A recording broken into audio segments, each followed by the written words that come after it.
Terima kasih Gus Ba untuk pencerahan yang luar biasa. Kita masih punya waktu 28 menit. Kalau Gus Ba berkenan, apakah ada yang ingin bertanya? Singkat, padat, sebutkan nama. Sana dulu ya. Ya. 3 ya? 3 aja ya? 1, sini 2, 1 lagi dari Ahwat. Ya Ibu ya. Ya. Silakan. 1 dari sana ya. Ya, maju aja. Maju. Mikrofonnya aja.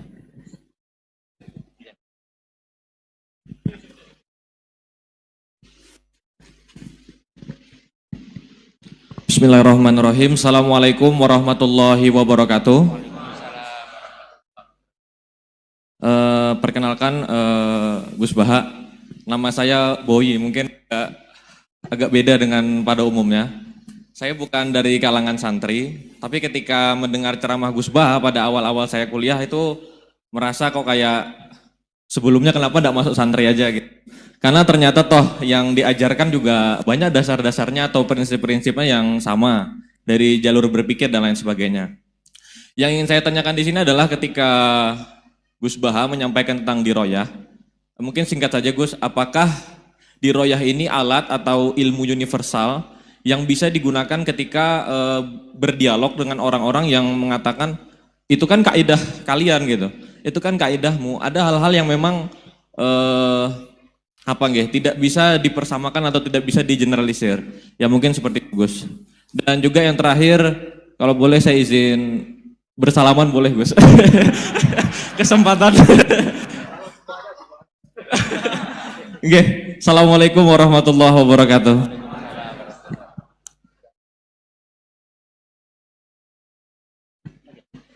Baik, kita kumpulkan dulu satu lagi ya.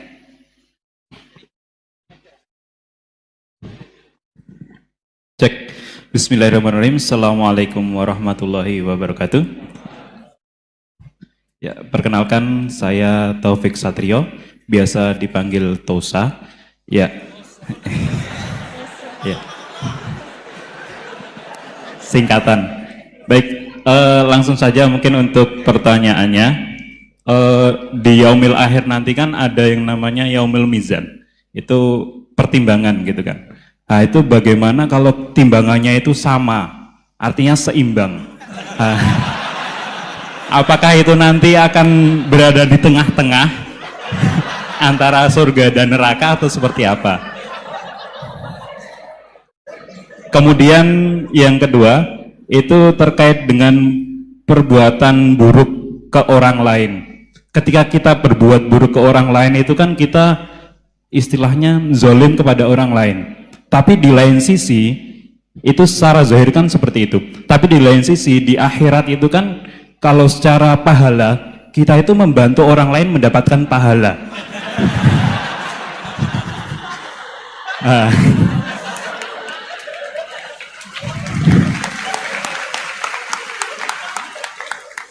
Jadi seperti apa Gus? Terima kasih. Assalamualaikum warahmatullahi wabarakatuh. Terima kasih Mas Tosa ya. Silakan Ibu ya.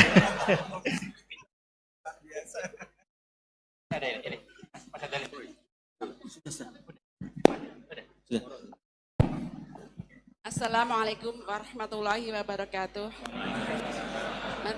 Perkenalkan saya Nazula Hasanah. Mau bertanya, apakah perbedaan NU sama Muhammadiyah?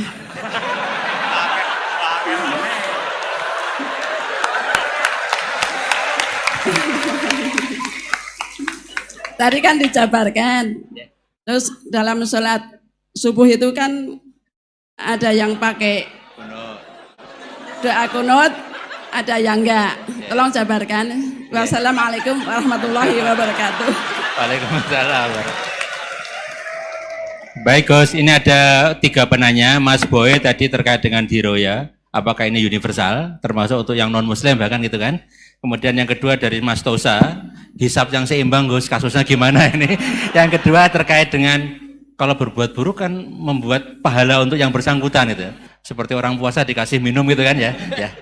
Terus kemudian buasana ini beda antara NU dan MU, kira-kira itu ya. Silakan Mas ya.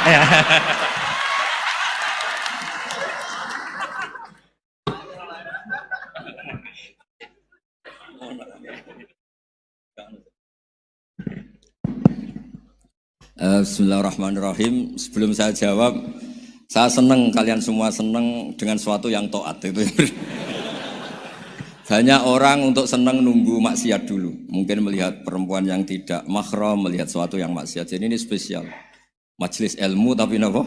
Senang. Ini sesuai rencana Tuhan lah. Seorang itu senang dengan taat, senang dengan ilmu. Ini luar biasa, no? Luar biasa. Tadi pertanyaannya kalau diroya. Jadi Islam itu agama untuk logika objektif. Jadi diroya itu ya global, universal. Misalnya saya beri contoh Tuhan yang satu. Itu dulu, saya ulang lagi, dulu itu ada imam namanya Imam Amudi. Itu pengajar matematika Mas Boy, pengajar matematika. Itu kan nggak lazim, tapi kiai kok pengajar apa? Singkat cerita, ini cerita keramat. Kalau kalian nggak paham ya keramat sendiri. Jangan nggak paham menentang. Singkat cerita, di antara keramat beliau itu, Allah itu nyuruh para malaikat disuruh ngaji matematika sama dia. Ngaji tauhid, tapi disebut sama Allah ngaji matematika. Ternyata apa? Cara ngajarkan gini. Misalnya ngajarkan diterang gini. Titik. Angka 2, 3, sampai 1 miliar, 1 triliun. Nisbatusnaini ilama la nihayatalaha. Itu nisbatul fard asli. Angka itu entah 2, entah 3, entah 1 miliar, semuanya dibanding angka 1 itu namanya cabang. Tetap yang al-aslu itu angka 1. Itu otak siapapun, itu akan ikrar dengan logika tadi. Bukan kita Muslim. Semuanya akan tahu angka berapapun jumlahnya, tetap asal-usulnya angka 1. Terus dia gambar ya gambar apa saja, gambar masjid, apa gambar sapi atau gambar apa saja, dimulai 1 titik. Gambar ruwet maupun gak ruwet tetap saja dimulai 1 titik. Nuktotul wujud. Jika kalau zaman saya ngaji, Pak Rektor ngaji dulu diterangkan semua makna Quran ada di Fatihah, Fatihah ada di Bismillah ya, Bismillah itu ada di titiknya, titiknya bak. Nah kenapa ini hebatnya Quran? Kenapa dimulai dari 1 titik? Untuk maklumatkan semua alam raya ini dimulai dari 1 titik, yaitu wujud Allah. Logika seperti itu kan orang nggak terima gimana? Gambar seruat apapun dimulai dari mana coba? 1 titik. Angka sebesar apapun dimulai angka apa? 1. Jadi diroyah itu ya universal gitu maksudnya. Ya gitu Mas Boy ya. Jadi diroyah itu universal. Ya soal ada yang belum dapat hidayat apa itu nomor 2, tapi logika yang dibangun Islam itu. Terus pertanyaan kedua apa? Draw tadi, bisa. Kamu ingin draw? Ini kasus ini, nggak pernah ngaji Quran itu. Di antara yang diterangkan Quran detail itu Ashabul A'raf apa? Ashabul A'raf, orang yang baiknya sama buruknya itu imbang. Itu sudah disediakan nanti di surga itu ada pagar. Kamu ingin di situ? Pagar pembatas, apa? Pagar pembatas. Di surga enggak, neraka enggak. Jadi kejadian surga dan neraka itu gini, tak terangin ya. Jadi kira-kira gini, kan hisab itu hanya rubu'un nahar, sekitar 2 jam, 2 jam setengah selesai. Jadi 1 dunia ini dihisab Allah, hanya Allah butuh waktu 2,5 jam. Rubu'un nahar. Kenapa gitu Pak Rektor? Karena semuanya datang ini sudah terindikasi dan itu sudah jelas. Misalnya orang yang soleh banget, wajahnya bersinar, bahkan semua tubuhnya bersinar. Yas'anuruhum baina aidihim. Yang pas-pasan, ya sinarnya pas-pasan. Sehingga nanti yang punya sinar cukup di kanan. Yang kelip-kelip agak ini, yang rawan kesaruk ini, yang gelap gulita langsung di kiri. Nah itu terus faduri babenahum bisurin lahubab. Terus Allah langsung bikin pagar. Nah yang rawan kesaruk pagar yang kelip-kelip tadi. Yang temangsang ini. Karena yang jelas hitam di kiri, yang jelas putih kanan. Yang abu-abu ini sama malaikat digaruk saja. Nah terus temangsang di Araf itu. Nah, terus setelah dipagar ini dia punya kegiatan.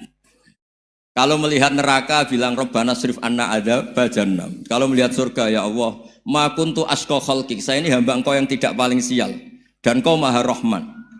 Tolong saya jangan dihadapkan ke neraka lagi. Karena itu menyiksa. Sabar wa ahraqaka. Ya ketika melihat neraka itu dia komentar, ya Allah, neraka ini begitu merusak wajah saya. Hawa panasnya itu sudah menghancurkan semua. Baunya juga agak enak. Saya minta saya dihadapkan ke surga bersama Allah. Tapi kamu tidak minta lagi kan? Tidak, saya hanya minta itu tok. Gitu. Nah ini saya pandu. Kalau kamu ngalami tak pandu. Kalau kamu ngalami tak pandu. Sama Allah terus diberi janji supaya tidak minta yang lain. Tidak, saya tidak akan minta lagi. Terus melihat surga. Nah, di surga melihat orang kayak gitu kan, di surga nanti kalian kan hura-hura semua. Wah, istri yang di dunia kurang cantik, rewel, yang di surga itu istrinya cantik semua, gak rewel semua. Gak minta belanja, cantiknya gak usah ke salon, pokoknya top lah. Terus dia melihat, tersiksa, cara Jawa ngiler. Wih, masa ngelihat tok? Akhirnya ya lama-lama berani ngajukan, ya Allah masa ngelihat tok? Gitu. Dikasih masuk gitu. Ya terus, tapi kamu kan janji tidak minta lagi. Ya terus ngerayu-ngerayu Tuhan lagi. Akhirnya walhasil nanti kalau betul-betul A'raf itu nasibnya akhirnya masuk surga. Tapi tadi digarap dulu lah, dikerjain dulu. Itu lama sekali perjalanannya, memang lama sekali. Nah soal orang membunuh itu, apa contohnya tadi?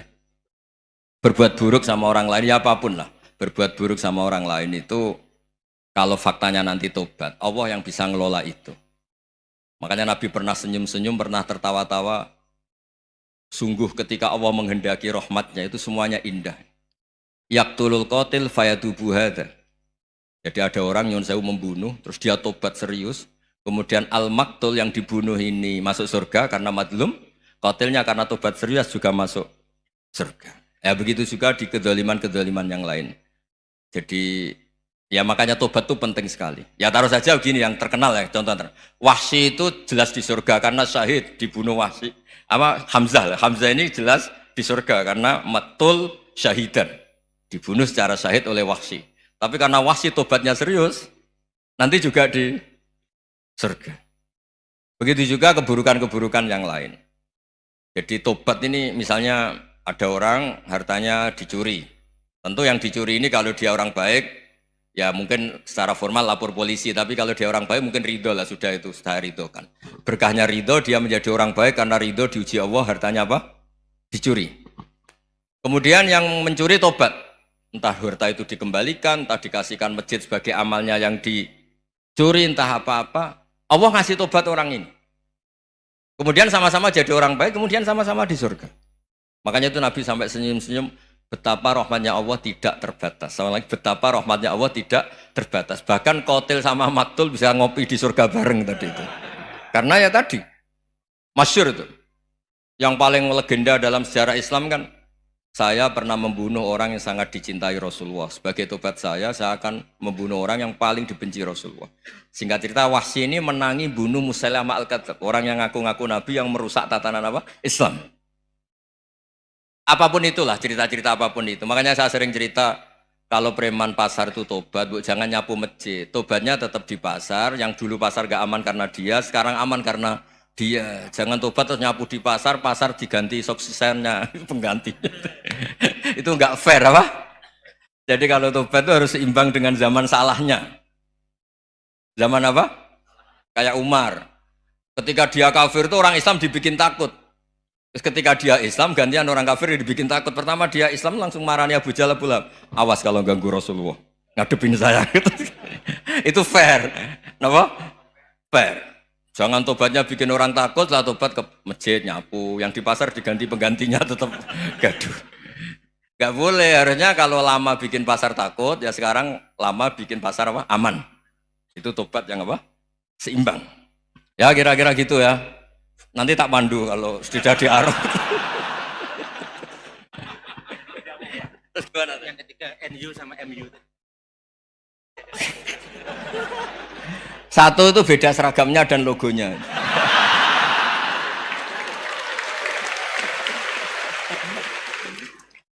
Kedua, nama ketua umumnya. Ketiga, tanggal acara besarnya. Muktamar Muhammadiyah dan NU itu beda. Sudah beda 1 abadnya. Tentu dulu Muhammadiyah. Tapi begini ya, perbedaan itu nggak bisa dihindari. Karena tadi ada sudut pandang apa? Ada sudut pandang, itu tidak bisa dihindari. Ini cerita yang nyata ya. Saya ulang lagi, senyata-nyatanya. Andaikan betul Rasulullah itu hanya kunut 1-2 kali, maka kalau menurut mazhab Syafi'i, apa salahnya melakukan sunnah terus-menerus meskipun Nabi itu melakukan hanya beberapa kali?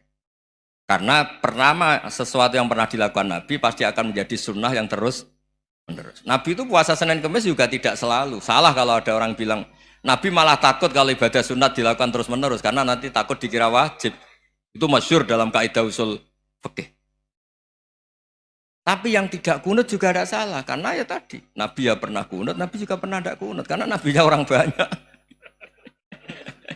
Karena bukan Nabi kelompok tertentu, no? Jadi sederhana. Terus menyangkut, ini dengerin betul, sujud. Sujud itu banyak ulama yang mengatakan untuk sah itu harus melibatkan 7 anggota.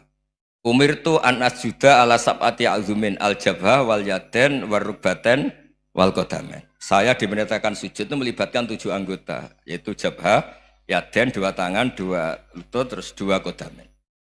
Tapi Imam Syafi'i ngendikan, andaikan ada pendapat yang mengatakan ukurannya cukup jabha, maka itu juga benar. Karena Nabi ketika sujud ngendikan sajadalaka waj'i wa sam'i wa basori. Ya Allah telah sujud ke engkau wajah saya, jabha saya. Nabi tidak menyebut tangan, tidak menyebut rukbaten, tidak menyebut qadamen. Ini wajah tu wajah, ukurannya itu hanya jabha. Itu kayak iya, kayak enggak. Nah, hal-hal seperti itu yang menjadikan ada ijtihad. Ijtihad itu satu pemikiran yang cara sudut pandang itu kayak iya, kayak enggak. Nah, itu terus ada al-madhaibul arba'ah. Terus ketika implementasi di Indonesia, dulu Mbah Ahmad Dahlan juga ngaji Mbah Soleh Darat, Mbah Hasyim Asy'ari juga ngaji Mbah Soleh Darat. Ketika di Mekah sama-sama ngaji Syekh Khotib Minangkabau, sama-sama ngaji Syekh Mahfud Termas.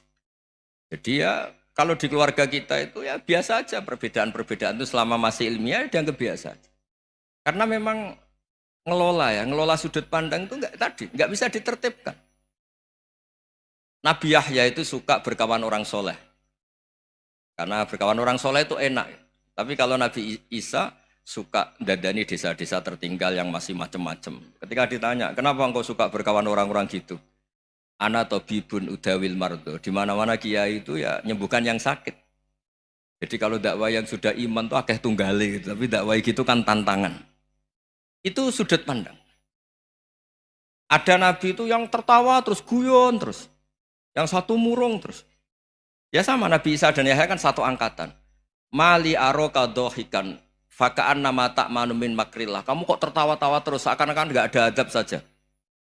Yang satu tanya, mali aroka abisan kaan nakata kena tumir rahmatillah. Wong kok murung terus, kok dunia orang rahmat ya. Nah anda ini orang hebat.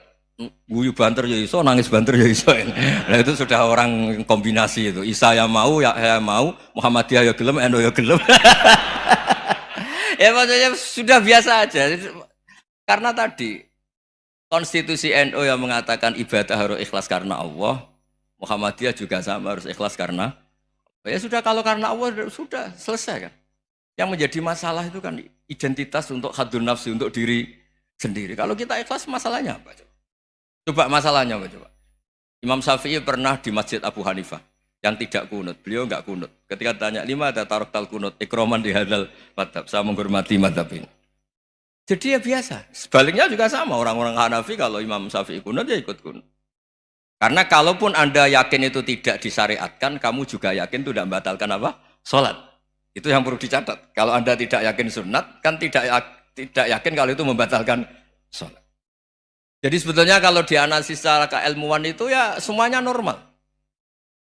Karena tadi Rasulullah itu al-bahrul muhit, Nabi itu lautan yang luas sekali.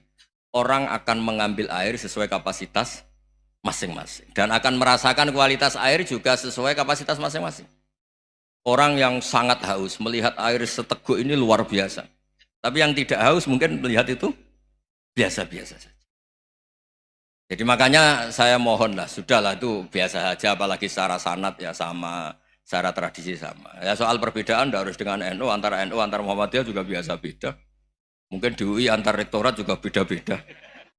Yang satu suka dekat rektor, yang satu suka enggak. Monggo asal itu niatnya ikhlas. Terakhir saya beri cerita, ada sahabat ditanya, "Sifli wajah Rasulillah." Coba tolong saya ceritakan wajahnya Nabi kayak apa. Sahabat itu nangis senangis-nangisnya. Kenapa engkau menangis? Saya itu tidak pernah melihat wajah Rasulullah SAW. Loh kenapa? Engkau kan sahabat. Sungkan.